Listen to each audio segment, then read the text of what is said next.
You may all now take a sigh of relief, for your storyteller is back. Now I know you have questions. Where have I been? What have I been doing? What happened to my hair?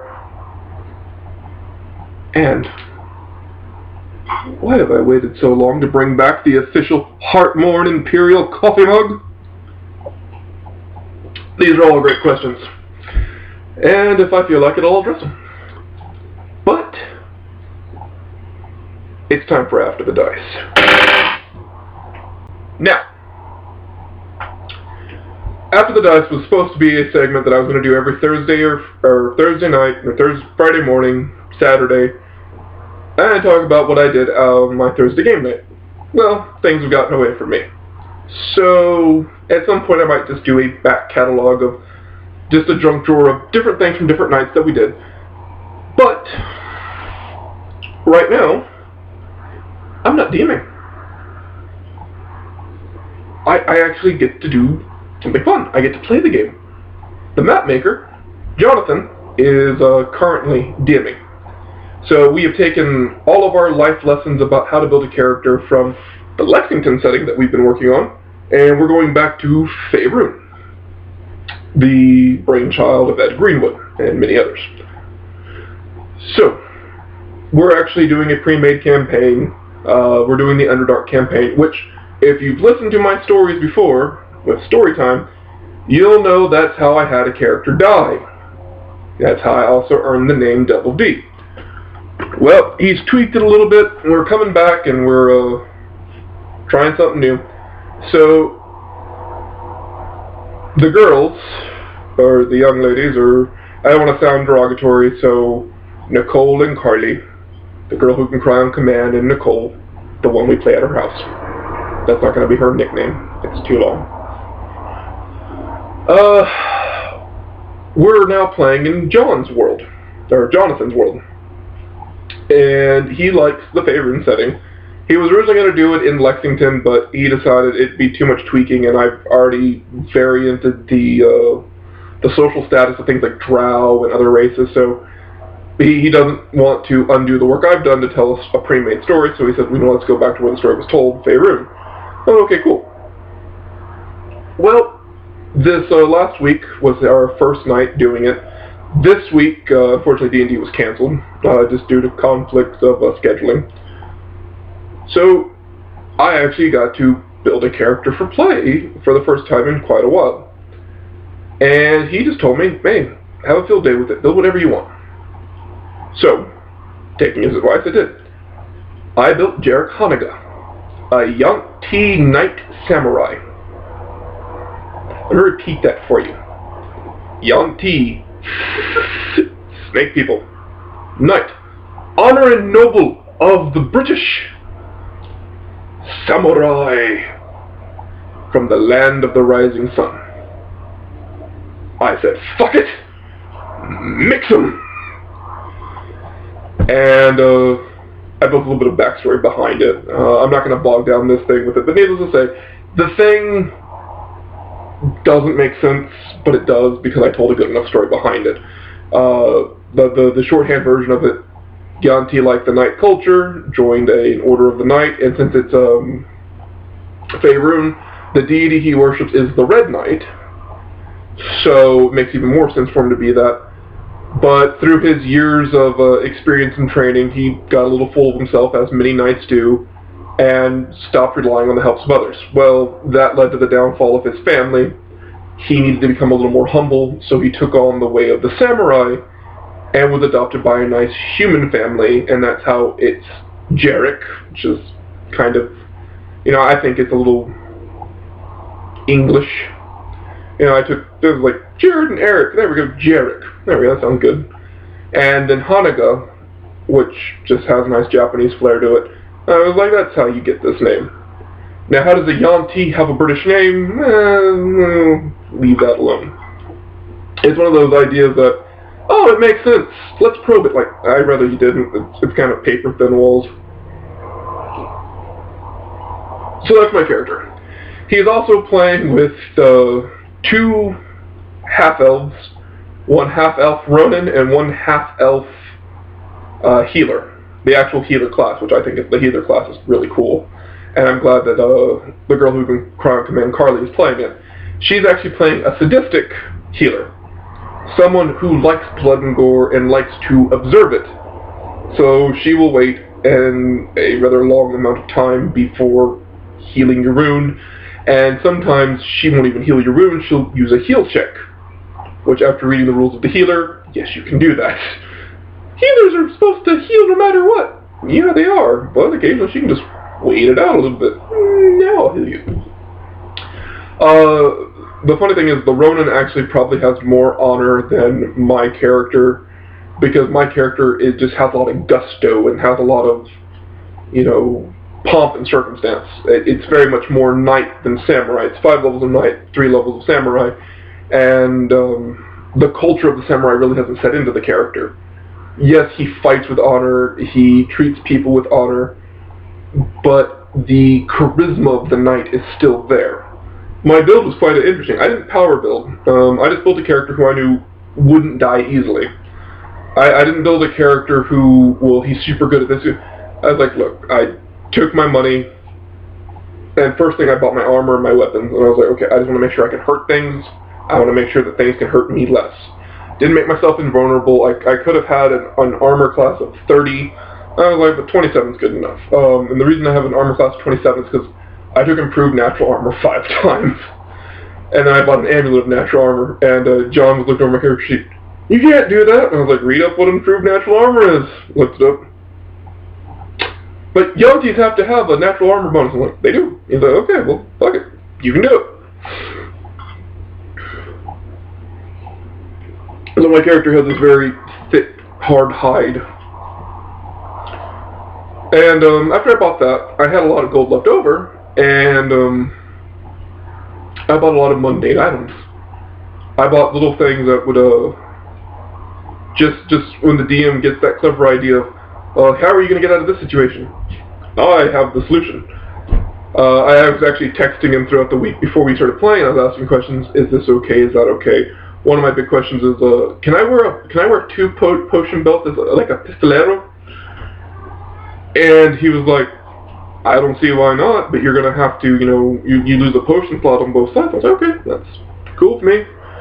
So I have all these little different potions, oils, and holy water, and it's the little things that, like, okay, if this happens, I've got a solution.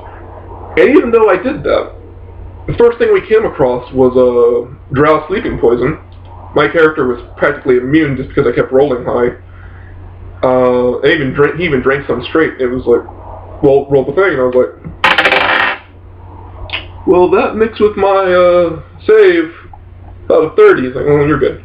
He just felt a little dizzy for a second. Okay, cool. The one thing I didn't prepare for, the one thing I didn't buy was neutralized poison. I bought remove curse. I bought remove disease. I have holy water, alchemist fires. I have everything. I was like, I forgot neutralize poison. Don't know how I did that, but it happened. So, even though when I think I'm preparing for something, I always forget something really obvious. But I bought a lot of things that most people wouldn't buy. Rubber balls. And I always describe them as, when I get them, like, they're like dodgeballs. Da-da, da-da. I bought those. I bought marbles. I bought an adamantine hacksaw and an adamantine hand drill. I bought more rope than I'll ever need. I bought iron stakes. I bought a sledgehammer. So I'm just preparing for any possibility. And the one thing I did metagame on, I don't encourage metagaming, but I've played this campaign before. And that's how I earned the name Double D, because I had a character who drowned twice. So, my Yuan-Ti has 12 ranks in climb and 12 ranks in swim.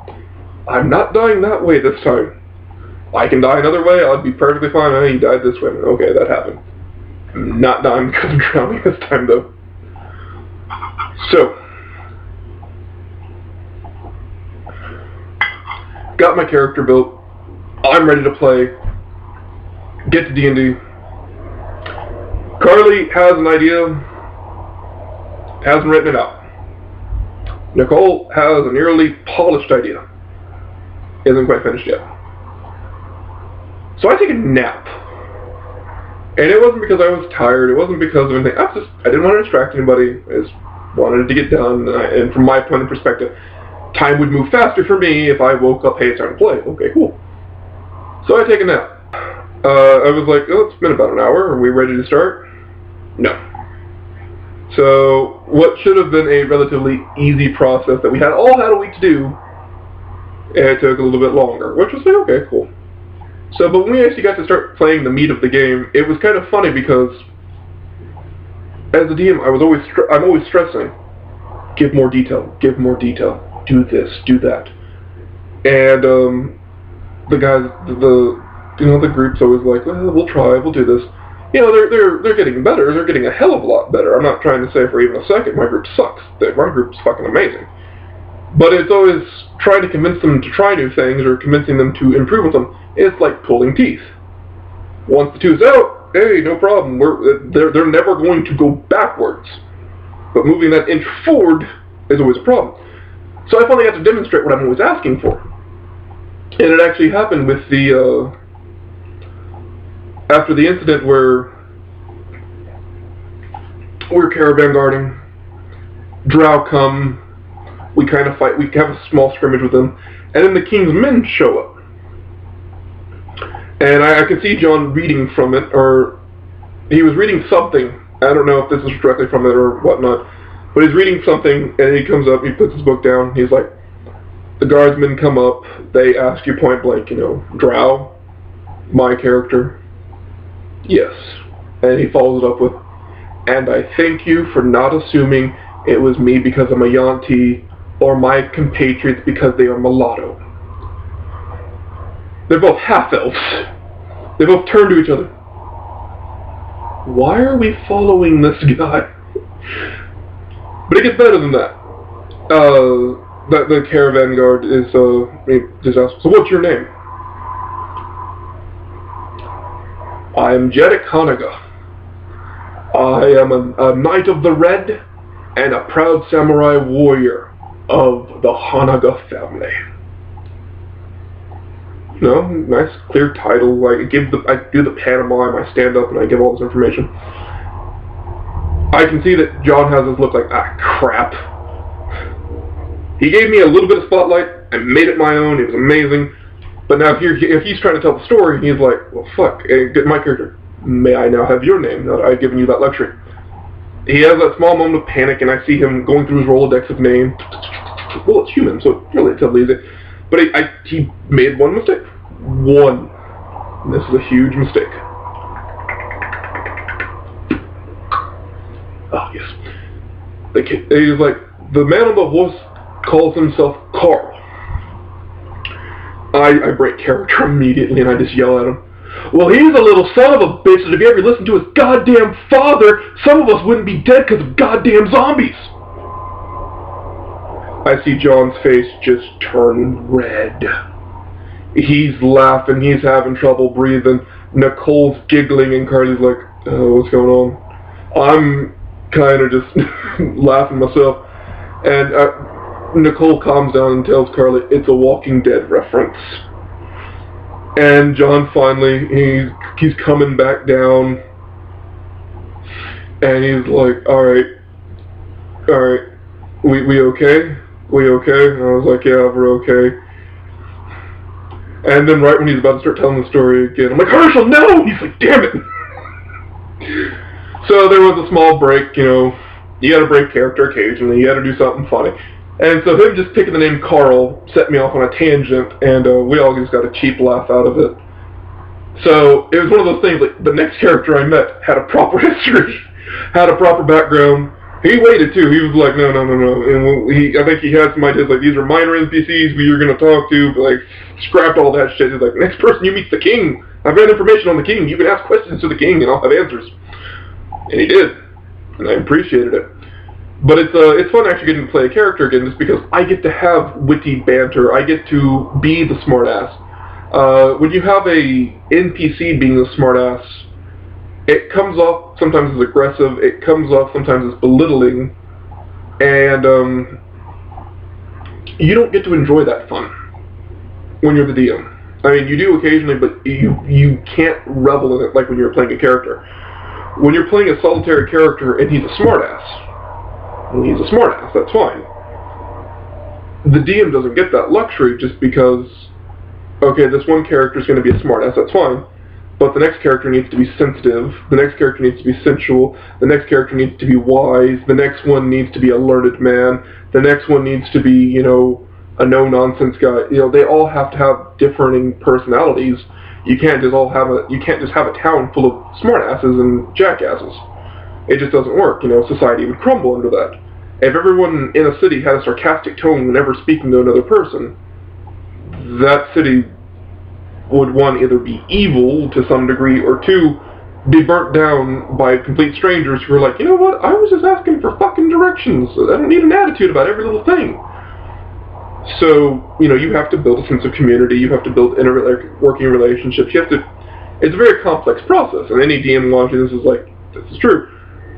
So, it's fun getting just to be the smartass, because I've had so many of my players play characters who are smartass to one degree or another, and when you have someone in your party who's a smartass, your group always has a decision.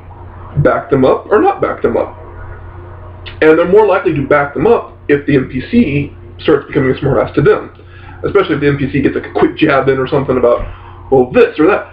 Well, then the other character's like, no, you're not going to shit talk our friend. So it is nice being on, you know, this side where it's like, I don't know what's going to happen next. I don't know what's going to be thrown at me. But I do get the luxuries of, I get to do this, I get to do that. So all in all, I'm having a great time actually getting to play. Honestly, I wish you guys could all sit down and watch a game with me playing and John DMing, because John's known me for 3 years now. So he kind of has an idea of what I'm capable of. He's never quite sure what card I'm going to pull. And because he's had enough time to get to know me, I don't know what he's planned. Because I know that he's a nice enough guy that, like, okay, well, we're going to plan a couple things to your strengths, but then I'm going to get some enjoyment of watching you fail. And so that's what I'm actually looking forward to, is him either trying to make me fail, which I always get that cheap laugh of, haha, I beat you, or watching him make me fail, which is going to be great too, because, like, damn it, I was so close.